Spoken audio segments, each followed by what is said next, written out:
Her message is powerful, and it's all about understanding differences. Rayna Rose is traveling around speaking to school children about kindness and building confidence. Now she has a new book, and she's here to share it with us. Welcome back. It's so good to see you. Talk to us, first of all, about this fashion statement.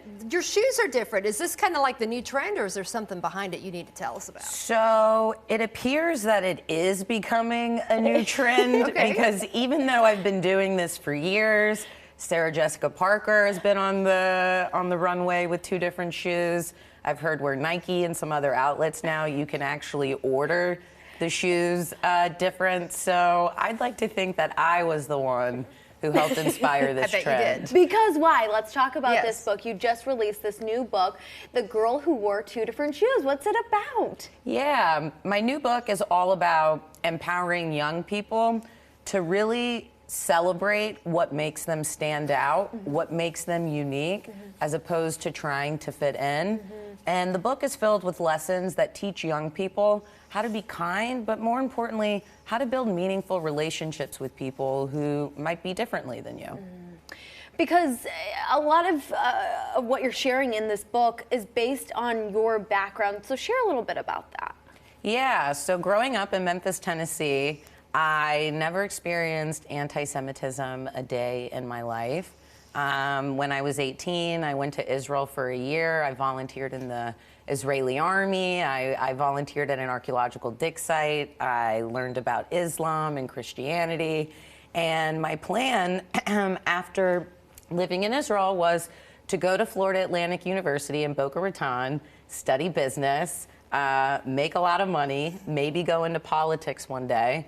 But as the granddaughter of Holocaust survivors, when I got to Boca, I was so shocked to experience anti-Semitism for the first time. And a lot of people get surprised when they hear that part of my story because typically people like to stereotype certain regions of the United States. And the fact that I could experience anti-Semitism in a city that has more Jews than the entire state of Tennessee, it really opened up my eyes and empowered me to get educated. Because even though my grandparents survived the Holocaust, I didn't actually know what their story was. Some of the challenges I went through, I was cyberbullied, I experienced Holocaust denial, I had a fake eviction notice placed on my dorm. But through mobilizing leaders on my campus and in the community, I was able to build a movement not only to combat anti-Semitism, but more importantly, how to build bridges with people outside of the Jewish community so that we could have more meaningful conversations to find what we have in common.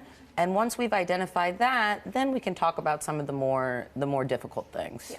Then why is it so important in your eyes to educate maybe children, young children especially, about anti-Semitism, just not Jewish children, but all children? First and foremost, when we educate young people about anti-Semitism, we're actually exposing them to that prejudice and discrimination is never okay. We're able to create empathy when they hear about experiences that may involve people from different cultures. And more importantly, in my programs, I talk about my experiences with bullying and anti-Semitism, and it empowers the kids to bravely and vulnerably share some of the challenges that they have faced, whether it comes to their, their identity or their beliefs. So one of the most powerful things is it broadens kids' perspectives in a way that when they hear their peers say some of these things out loud, it empowers them and it educates them to be sensitive, not towards just Jewish people, but to be sensitive to anyone who may appear different than them. And it looks like you guys are having so much fun while you're visiting them in the classroom. Rounding out this segment, what do you want these children, what do you want the world to know now more than ever? Be the first to say hello. I think, especially during the holiday times, people have these assumptions that everyone has a family to go home to, or that, for some of these children, they think all their classmates are going home to a Christmas tree with presents. And I say, be the first to say hello and learn how to say your neighbor's name respectfully, because it starts with words. Though there's a lot of hate going on in the world, we can dispel the darkness by individually being that light, and collectively we shine brighter, making for a much better and a more positive future. Such a beautiful message. Such a beautiful message. Thank you so much. And she has a local on to nail love my it. friends, which is so cool. All right, check out her books and learn more. Visit therosegrows.com and shinealighton.com.